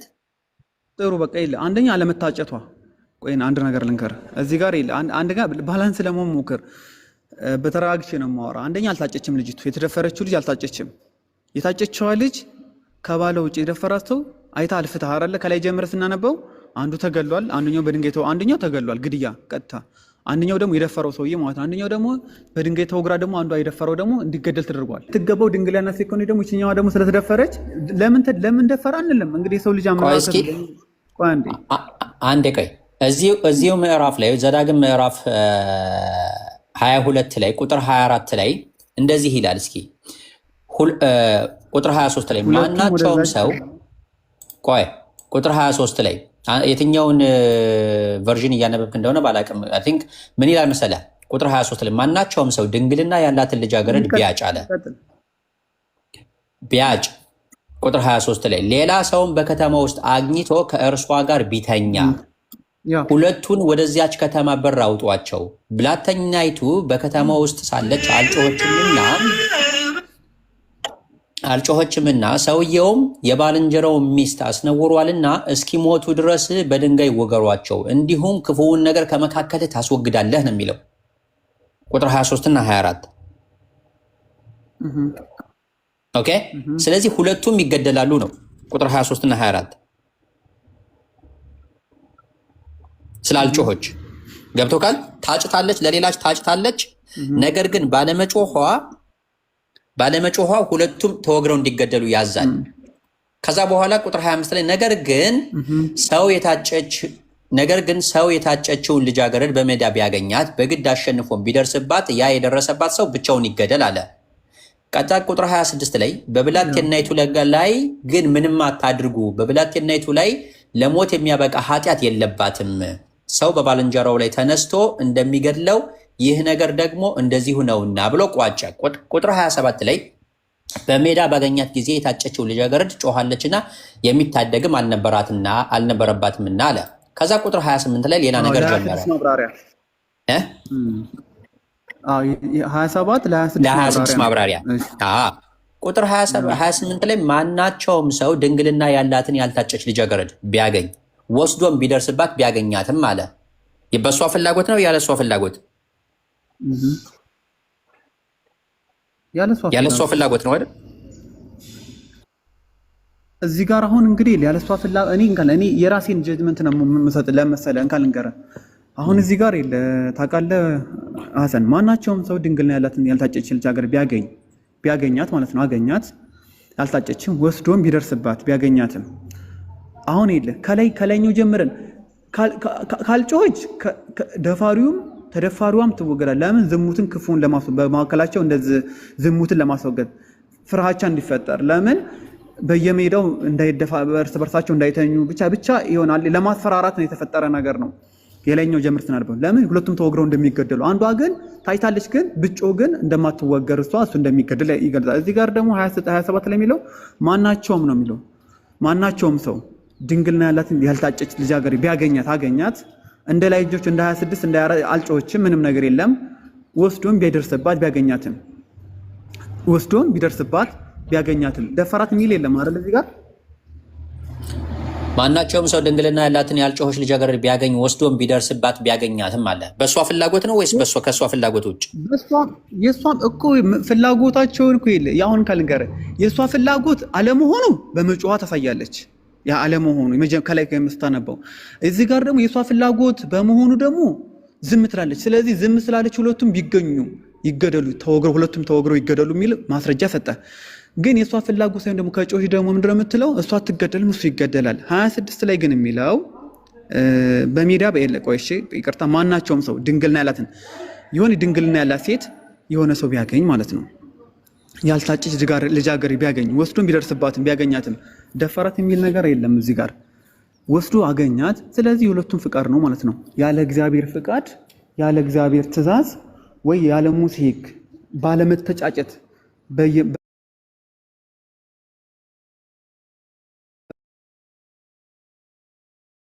ደፈራት ምናምን የሚል ነገር የለም። አሁን ቀጥል ሐሰን። የሁለቱም ፍላጎት ነው የሚያሳየው እዚህ ጋር። አሁን እኮ እዚህ ላይም ሴትየቱ ያለ ፍላጎቷ ነው ይሄ ነገር የደረሰባት 28 እና 29 ላይ ኖ አይልም። 28 እንደዛ ነው የሚለው። ማናቸውም ሰው ድንግልና ያላትን ያልታጨች ልጃገረድ ቢያገኝ ወስዶም ቢደርስባት በሜዳ ለምሳሌ እንካልንገር በሀገራችን ባህል እንሄድ እንዲገባን የሆነች ውሃ ልቀዳ ሄደች። የሆነች ወንዝ እንስራ ተሸክማ እንበልሽ ሄደች። የሆነ ጎረምሳ አገኛት፣ እጇን ያዛት፣ አልጮችም፣ ምንም አላለችም። ተያይዘው ወደ ሆና ቦታ ሄዱ፣ አድርገውት ሁለቱም ቢገኙ ይላል። እዚህ ጋር የእሷን ፍላጎት አለ እኮ እዚህ ጋር አይተሃል። አሁን እኮ ከመካከላቸው እርኩሰትን ለማስወገድ እኮ ነው ሀሳብ የመጣው። እዚህ ጋር የእሷ ፍላጎት አይደለም፣ የእሱ ፍላጎት አይደለም፣ ተገዳ ነው ተገዷ ነው ምናምን የሚል ነገር የለም። አገኘና ይዟት ሄደ። ፍላጎት ሊያሳየት አደረገባት። የእሷን ፍላጎት ነው ወይም አይደለም ማለት አችልም። አንተ ገብቷል አይደለ? የእሱም ተገዳ ነው ወይም አልተገደችም ማለት አችልም። እዚህ ጋር 28 የሚለው ከራስ ፈልገ ካልሆነ ሌላ ሀሳብ አታመጣም እዚህ ጋር።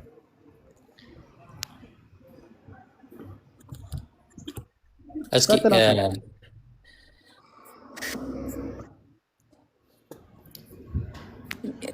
ለምንድነው ያስነውራት? ያ የደረሰ ቁጥር 29 ላይ ያ የደረሰባት ሰው 50 የብር ሰቅል ለብላቴናይቱ አባት ይስጥ አስነውሯታልና ሚስት ትሆነ ብሎ ማለት ነው። ኢቨን ከጋብቻ በፊት እንደ ህጉ ወሲብ ይፈቀዳል እንዴ?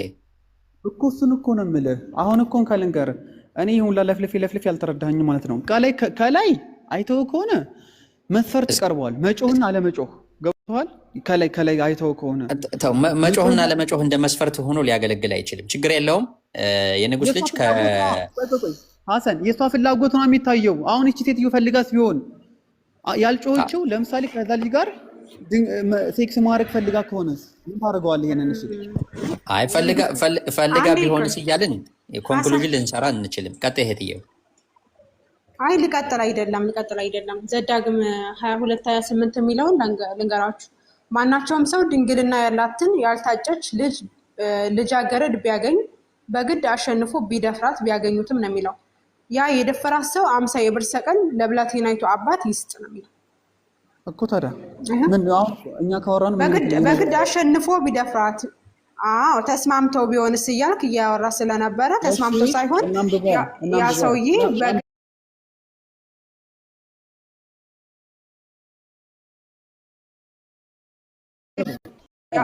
ሰውዬ በግድ ማንኛውም ሰው ማለት ነው። እሺ ድንግልና ያላትን ያልታጨች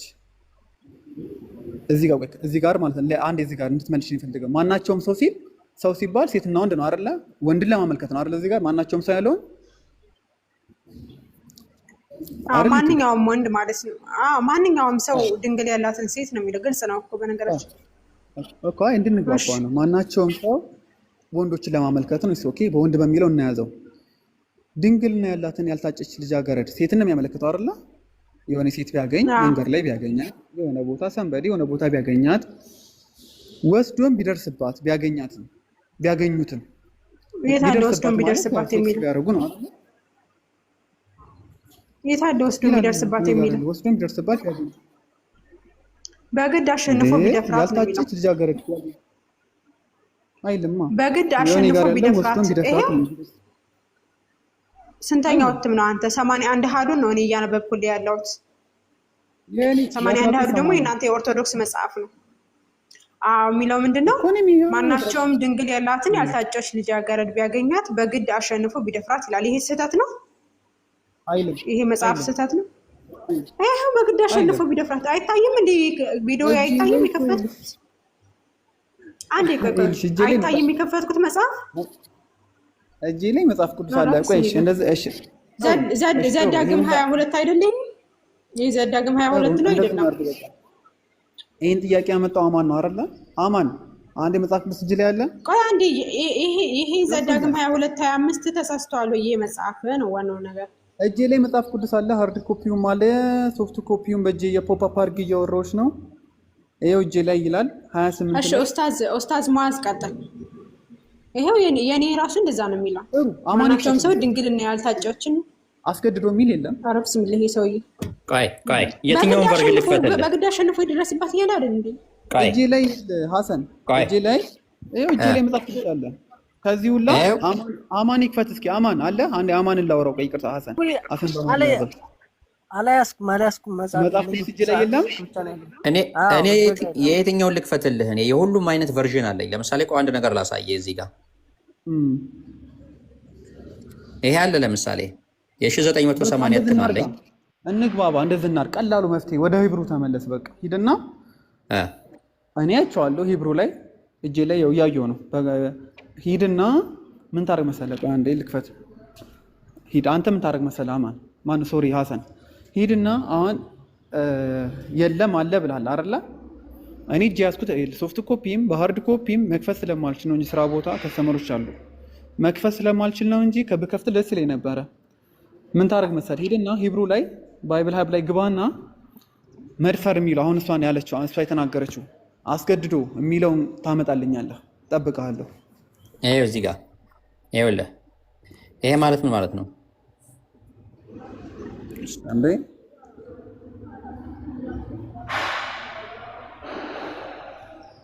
ሌላኛው ነገር ደግሞ የንጉስ ልጅ የጠየቀው ጥያቄ መጥቷልና ስራውን ቶሎ ጨርሰህ ተመለስ። ምክንያቱም የሂብሩን አውጣ ስትል የሂብሩ ደግሞ በግልጽ ያስቀመጠው ነገር አለ። እኔ ደግሞ አንድ ጥያቄ አለኝ። ሲመለስ ጠይቁልኝ ያን ጥያቄ። ምክንያቱም መኪና ይዣለሁ። አሁን ጥያቄውን አሁን ብቻ ነው መጠየቅ የምችለው።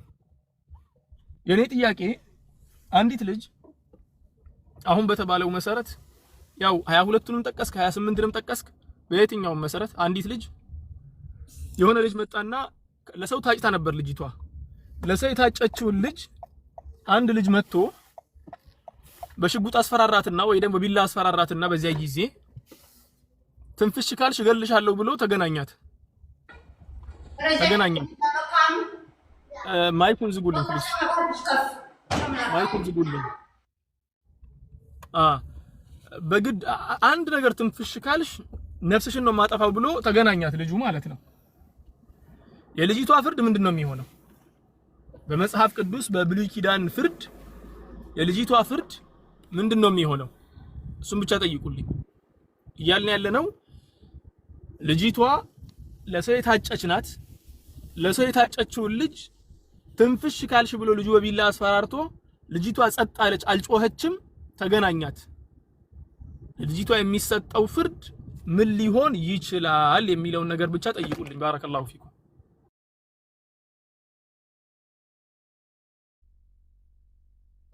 መርሃባ ኡስታዝ፣ ኢንሻአላህ ይመለስና ጥያቄውን እናቀርባለን። አይላ የምትይው ነገር አለሽ? የትየው እንትን ነው ቅድም የኡስታዝ ያሉትን ሀሳብ አንድ በትልቁ ማንሳት የሚፈልገው ነገር እሱ ነው። እንዳሉት ነው። አብዛኛው ራሱ ሬቱን ብንመለከት አንድ ሴት ልጅ ስትደፈር ይሄ አመቻችቶ ወይም ደግሞ እሺ ብላ ነው የተደፈረችው የሚባል ነገር የለም። አስሉ መደፈር ከተባለ አስገድዶ እንደሆነ ግልጽ ነው። አይ ፈቅዳ ነው የተደፈረችው የሚባል ነገር የለም። መደፈር ራሱ ማስገደድ ነው። ሲቀጥል እንዴት ነው አንድ ሴት ስላልጮኸች ብቻ ፍቃዷን ስታለች የሚባለው? አስገድዶ እየደፈራት ያንን ነገር የሚያደርገው እኮ ምን አይነት እንስሳ የሆነ ሰው ነው አይደለ እንዴ? እንዴት ነው አፏን መያዝ ሊይዛት ይችላል ሊያፍናት ይችላል የሚለው ነገር ከግምት ውስጥ የማይገባው? ስላልጮኸች ብቻ ፍቃዷን ስታለች ስለዚህ ሁለቱም ይገደሉ የሚባለው። ፕላስ ደግሞ ዝቅ ብሎ አሳየን በታች ላይ ማለት ነው። አዎ አሁን እቺ ልጅ እኮ እንደዚህ ብላ ነው። የላይኛው ላይ ይገደላል፣ የታጨች ስትሆን ይገደላል። የሚገደለው ራሱ ለልጅቷ ተብሎ አይደለም። እዛው መጽሐፍ ቅዱስ ላይ ሲገልጽ ለአጫት ሰውዬ ክብር ተብሎ ነው፣ ለወንዱ ማለት ነው። ለሴቷ ተብሎ አይደለም የሚገደለው። 25 ላይ ራሱ ማለት ነው ለአጫት ሰውዬ ክብር ተብሎ ሰውየው ይገደላል። ኦኬ 28 ላይ ግን ያልታጨች ድንግል ስትሆን እሷ ላይ ነበር እኮ የሚይዘው። እንደው የታጨች ስትሆን እኮ ከታጨችው ሰውዬ ጋር ነው ምናምን ተብሎ እንትን ይግራራል አይደለ? ያልታጨች ድንግል ስትሆን ግን እንደው በእሷ ላይ ነበር ህጉ ከረር ማለት የነበረበት። አይ እሷ ስትሆን ኢትስ ኦኬ ችግር የለም ደፈረ። አዎ ይሄንን ነው ባይዘው። እዚህ ጋር የልጅቷ ፍትህ ብቻ አይደለም የተጓደለው፣ ደፋሪም ተበረታቷል፣ ብዙ ፍትህም ተጓድሏል። አባትም ደግሞ ይሄ የአባትነቱን ነገር አጥቷል። ልጁን ሸጠ ማለት ይሄ ከባድ ነገር ነው። አሁን ሐሰን ብትጠይቀው ራሱ የንጉስ ልጅ አንተ ልጅህ እንደዚህ ብትደረግ ለደፋሪዋት ትድራት አለህ ወይ? 50 የብር ስቅል ተቀብለ ትሪሊየን ይሁን ችግር የለም 50 የብር ስቅል ምንም ይሁንና ትሸጣታለህ ወይ ልጅህ ለደፋሪዋ ብትለው ነው አይሆንም፣ አያደርገውም። ግን ይሄንን ነገር ማን ያደርጋል ይላል? እግዚአብሔር ይላል። ብቻ መልሰን እንጠብቃለን። ይሄ ግሪኩም ላይ ሂብሩም ላይ ባይዘው ተመሳሳይ ነገር ነው። ዊዝ ፎርስ ይላል እንደውም ግሪኩ ላይ ፎርስ እንደተጠቀመ ያስቀምጣል። እናንተ ግን ምን ትሉናላችሁ? መታችሁ አይ ፈቅዳ ነበር እኮ እኔ እንጃ። ሲመለስ ጠይቅ ሐሰን በደንብ የሚናገረው ነገር ሁሉ ስህተት ነው። ከመጽሐፍ ቅዱስ የሚጣረስ ነገር ነው እየተናገረ ያለው። እያንዳንዱ ነገር ላይ እየተቆመ ቢጠየቅ በጣም አደገኛ ነገሮችን ያስነሳል። አንደኛው ጥያቄው ተመለሰ ብለሽ ስትይ ሌላ ጥያቄ ይነሳል። ከነ ጅምሩ በብሉይ ኪዳን ጊዜ አንድ ወንድ ከጋብቻ በፊት ከሴት ጋር ቢነካካና ወሲብ ቢያደርግ ዝሙት ነው ወይስ አይደለም? ይሄ ራሱን የቻለ ህግና መቅጫ ህግ አለው የለው?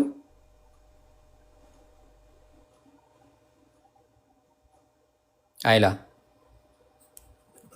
ልክነ አሁን ይሄ በብሉይ ኪዳን ህግ ራሱ ዝሙት የሰራ ሰው ይገደላል። ይሄ ከጋብቻ እንኳን መድፈር ይቀርና ማለት ነው በሁለቱ ፍላጎት እንኳን ሴትና ወንድ ተስማምተው ከጋብቻ በፊት ዝሙት ቢያደርጉ ዝሙት ማድረጋቸው ከታወቀ ይሄ ራሱን የሚያስቀጣ ሌላ ህግ ነው፣ ሌላ ፍርድ ነው።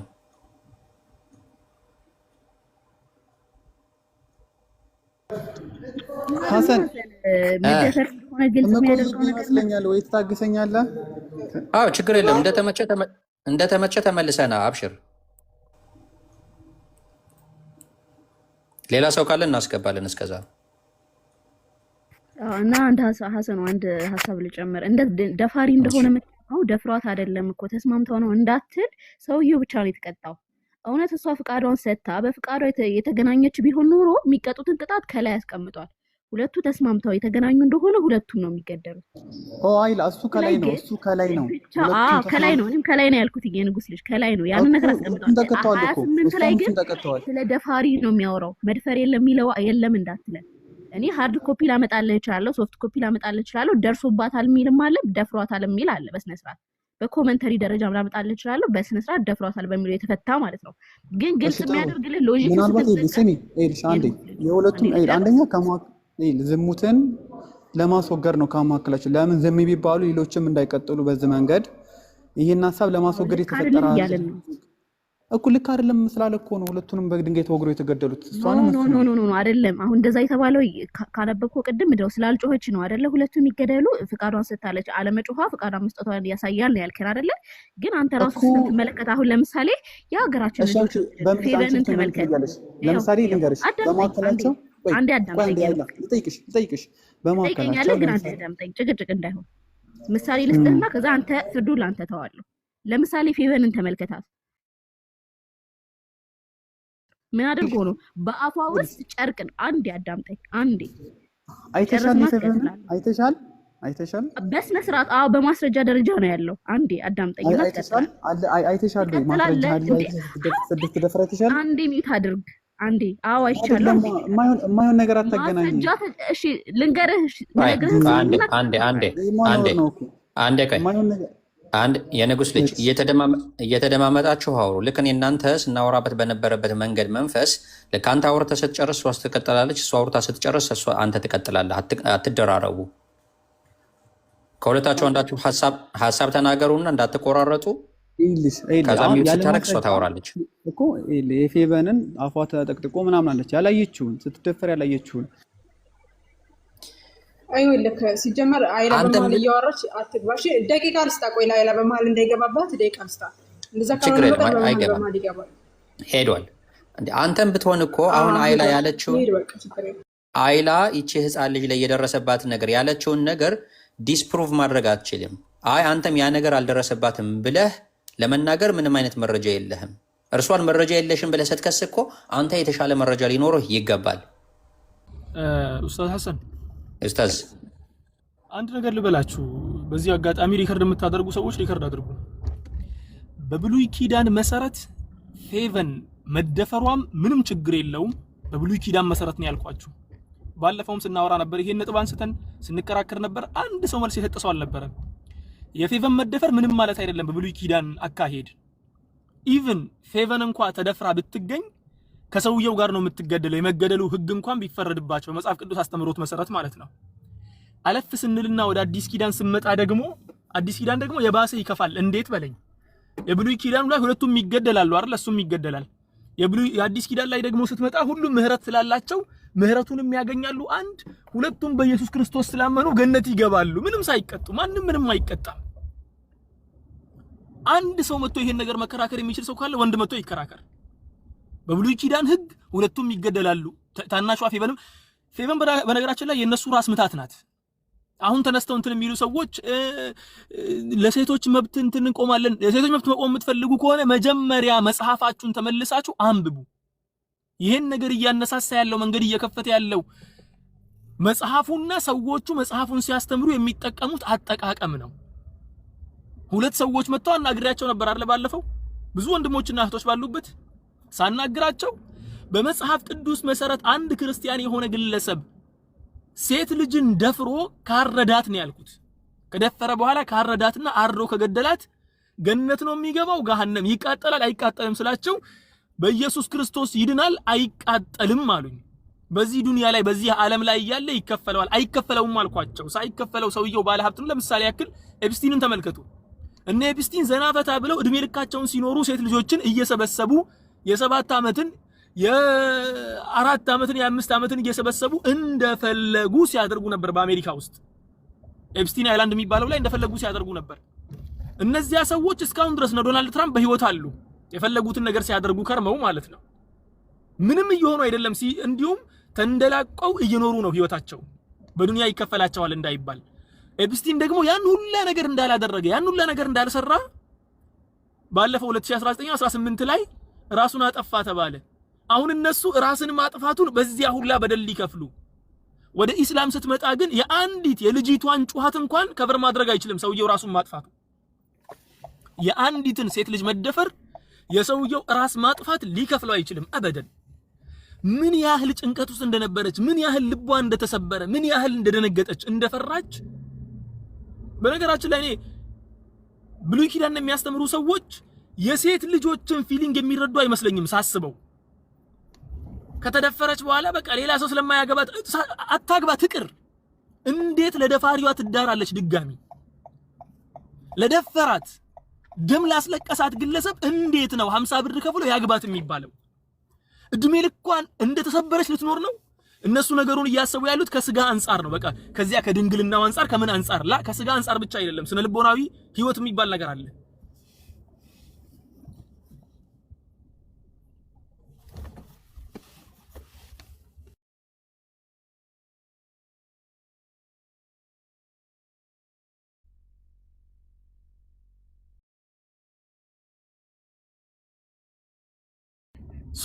ያለው ነገር ይሄ ነው።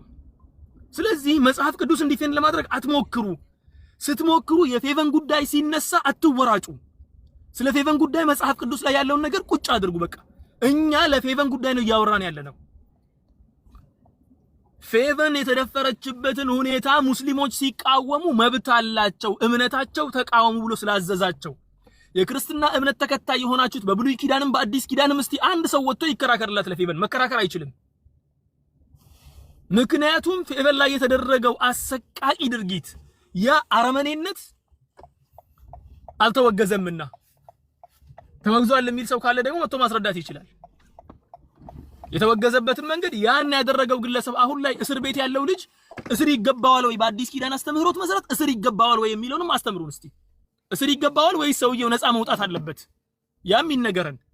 አይ መገደል አለበት የምትሉ ከሆነ በየትኛው ህግ ነው የሚገደለው? በብሉይ ኪዳን ኢየሱስ እኮ ፈጽሞታል እኮ በቃ ብሉይ ኪዳን እኮ አይጠቅምም አይደል የተባለው። ስለዚህ የማያስኬድ ነገር ነው፣ ለአእምሮ የማይሆን ለአእምሮ ራሱ የማይቀበለው ነገር። ቅድም እህታችን አይላ አንስታው ነበር እንትን የሚለው ነጥብ ለልጅቷ ሳይሆን ለሰውየው ላጫት ሰው ክብር ሲባል ልጅቷ ተደፍራ ለልጅቷ ክብር አይደለም ሰውየው የሚገደለው። አስባችሁታል? የልጅቷ ፊሊንግ ዱቄት ሆኖ ያ ሁላ በደል ደርሶባት ለሷ አይደለም የሚጨነቀው መጽሐፉ። ለምንድን ነው የሚጨነቀው? እሷን ላጫት ግለሰብ ለዚያ ሰውዬ ለወንዱ ማለት ነው። ፈወጥቼ ስናገር በዚያ ምክንያት ነው።